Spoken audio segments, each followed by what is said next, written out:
Hello students, आज हम लोग क्लास सेवन्थ का हमारा एसएसटी ज्योग्राफी पोर्शन ले रहे हैं और ज्योग्राफी के अंदर हमारे चैप्टर 1 का नाम है आर इन्वायरमेंट।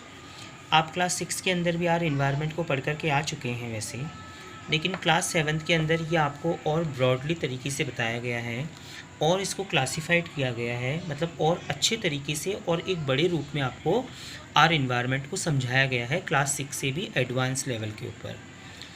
तो देखिए, हमारे ज्योग्राफी का जो पहला चैप्टर आज हमारा स्टार्ट हो रहा है आर इन्वायरमेंट। अब देखिए स्टूडेंट, सबसे पहले हम लोग ये देखेंगे कि इन्वायरमेंट होता क्या है। हमारे चारों तरफ का जो परिवेश होता है, हमारी जो लाइफ होती है, उसके चारों तरफ हमारे को बहुत सारी चीज़ें दिखती हैं जिनके साथ में हम अपनी ज़िंदगी को जीते हैं। अब आप लोग देखिए, आपको यहाँ पर एक गूगल मैप एक्टिविटी दे रखी है।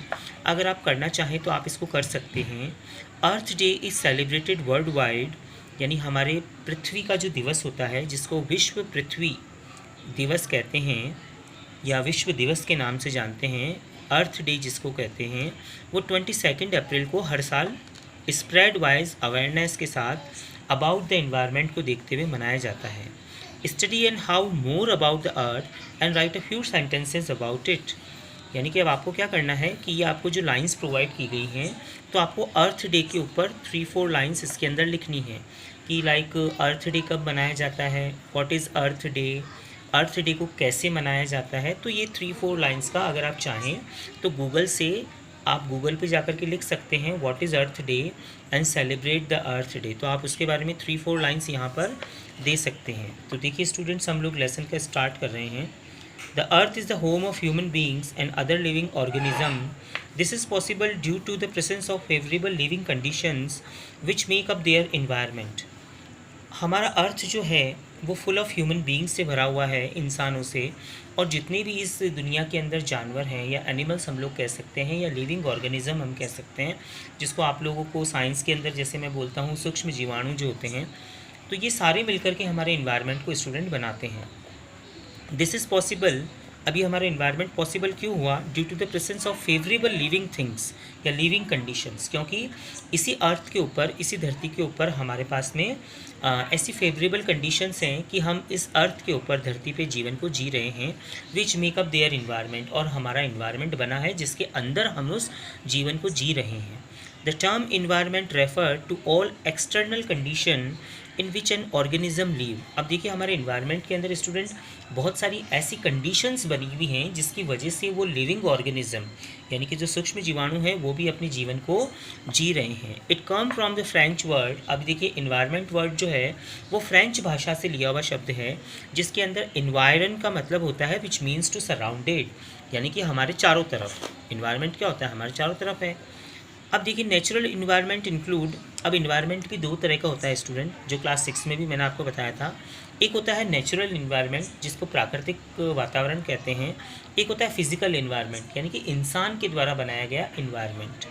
जैसे आज हम लोग इंसान के द्वारा बनाया गया इन्वायरमेंट, अगर मैं आपको एग्जांपल दूं, तो जैसे हम लोग कोई भी फिल्म देखते हैं या कुछ भी कहते हैं, तो उस फिल्म के अंदर क्या होता है स्टूडेंट कि जो एक्टर और एक्ट्रेस होते हैं, हीरो और जो हीरोइंस होते हैं, ये लोग क्या करते हैं कि एक गाना चल रहा है और उस गाने के अंदर ये लोग थोड़ी सी देर के लिए, कुछ सेकंड के लिए कहाँ चले जाते हैं, कुछ सेकंड के अंदर उस गाने की जो लाइंस हम लोग देखते हैं फिल्म के अंदर या मूवी के अंदर, तो वो लोग बर्फ़ के पहाड़ों में चले जाते हैं। तो मतलब वो एक ही जगह एक सेटअप किया हुआ होता है, मतलब एक बहुत बड़े एरिया के अंदर एक फ़िल्म इंडस्ट्री बनाई गई होती है, जिसके अंदर वो बर्फ़ के पहाड़ या महल या कोई भी घर, वो सब एक ही जगह बने हुए होते हैं, तो उनको उधर से उधर जाने की ज़रूरत नहीं होती है। That is called a physical environment. तो मैंने आपको बताया कि इंसान के द्वारा बनाए गए इन्वायरमेंट को फिजिकल इन्वायरमेंट कहते हैं, और प्रकृति ने हमारे जिस इन्वायरमेंट को बनाया है उसको नेचुरल इन्वायरमेंट कहा जाता है। फिजिकल इन्वायरमेंट कंप्रेज, देखिए नेचुरल इन्वायरमेंट के अंदर तो क्या होता है, that is organism, physical and biological environment, जबकि physical environment comprises of the natural living और abiotic component like land, water and air. अब देखिए, फिजिकल इन्वायरमेंट के अंदर हमारी ज़मीन, नदियाँ और पहाड़ भी आते हैं। It is also known as the habitat of the organism. अब देखिए कि ये हमारे मतलब सूक्ष्म जीवाणु जो हैं या जितने भी एनिमल्स हैं, जितने भी लिविंग बींग्स हैं, उनके लिए लैंड, रिवर और माउंटेन्स का होना ज़रूरी भी है, फिजिकल इन्वायरमेंट का होना ज़रूरी भी है। उसके बिना हम जीवन को जी नहीं सकते हैं, जीवन जीना संभव नहीं है। Biological environment comprises of the biotic component like human being, plant, animal and even the microbial organism, यानी कि सूक्ष्म जीवाणु तक इस इन्वायरमेंट के अंदर स्टूडेंट जिंदा है। ये देखिए नेचुरल इन्वायरमेंट, ये देखिए स्टूडेंट एक झरना बह रहा है, तो इस झरने को कोई नहीं बनाने के लिए गया, जब बारिश आई तो बारिश के अंदर ये झरना अपने आप पानी की वजह से बहने लग जाता है। That is called a natural environment, क्योंकि ये प्रकृति के द्वारा हो रहा है। एक होता है ह्यूमन मेड इन्वायरमेंट, इंसान के द्वारा बनाया गया इन्वायरमेंट, जैसे आज सिटियाँ बस चुकी हैं, औद्योगिक कारखाने बस चुके हैं, जगह जगह फैक्ट्रियाँ लग गई हैं। That is called the physical environment. Human environment is formed by human being, his creation such as roads. अब देखिए एक होता है ह्यूमन इन्वायरमेंट स्टूडेंट, यानी कि मानव के द्वारा बनाया गया एक तरीके से।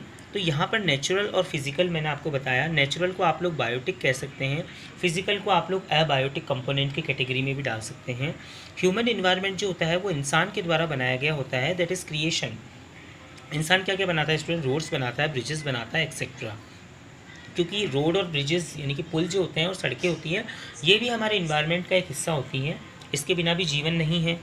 सड़क नहीं होगी तो गाड़ियाँ कहाँ दौड़ेगी, ब्रिजेस नहीं होंगे तो लोग इधर से उधर कैसे आएंगे जाएंगे, या शिप्स कैसे निकलेंगी।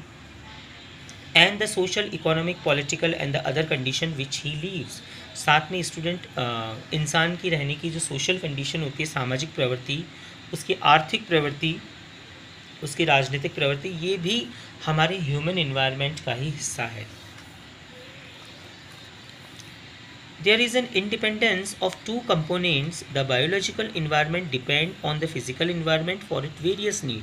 अब देखिए स्टूडेंट, हमारा जो बायोलॉजिकल इन्वायरमेंट है वो फिजिकल इन्वायरमेंट के ऊपर डिपेंड करता है। The physical environment sustain the biological environment. The two interact with one another is the biosphere, exchanging matter and an energy group of plant. ये देखिए इस लाइन को समझिए आप लोग पहले। The two interact with one another in the biosphere. अब देखिए मैं आपको जो आगे स्टूडेंट जो चीज़ बताने वाला हूँ ना, जो हम लोग आगे देखेंगे कि हमारी लिथोस्फीयर, एटमॉस्फेयर, हाइड्रोस्फीयर, बायोस्फीयर, ये चारों चीज़ें एक दूसरे से मिली हुई हैं। इन चारों के अंदर से अगर हमारी एक भी चीज़ कम हो जाए तो हमारी अर्थ के इन्वायरमेंट का बैलेंस बिगड़ जाएगा, और बैलेंस बिगड़ने की वजह से क्या होगा, इन्वायरमेंट का गड़बड़ा जाना शुरू हो जाएगा और लाइफ एग्जिस्टेंस नहीं होगी, ज़िंदगी को जीना उतना संभव नहीं हो पाएगा। क्योंकि देखिए क्या होता है कि जैसे ये सपोज़ हमारा हाथ है, इस हाथ के अंदर से स्टूडेंट अगर 4 उंगलियां हैं और एक हमारा अंगूठा है, अगर इनके अंदर से कोई भी एक चीज़ काट दी जाए, अंगूठा हटा दिया जाए, तो ये 4 उंगलियां अपना उतना प्रॉपर काम नहीं कर पाएंगी जितना उस अंगूठे के साथ मिल कर के कर रही थी।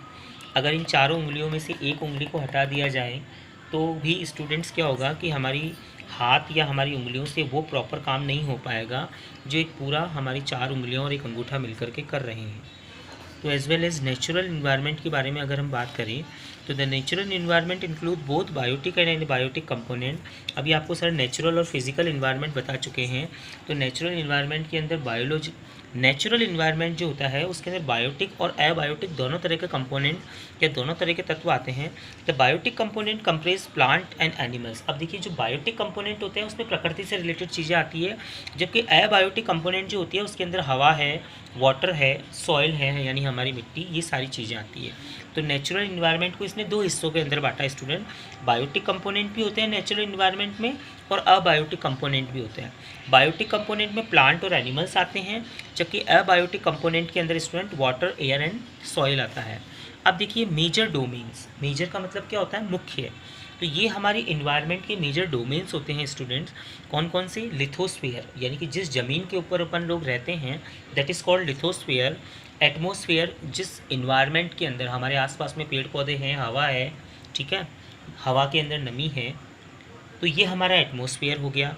उसके अलावा हाइड्रोस्फीयर, तो स्टूडेंट जितना भी हमारी इस धरती के हिस्से के ऊपर 3/4 पोर्शन यानी कि 75% हिस्से के ऊपर जो पानी है वो पूरा हाइड्रोस्फीयर है। उस पूरे हाइड्रोस्फीयर में जितने भी तालाब हैं, नदियाँ हैं, समुद्र है, बड़े बड़े महासागर हैं, ये सारी चीज़ें हाइड्रोस्फीयर के अंदर आती है।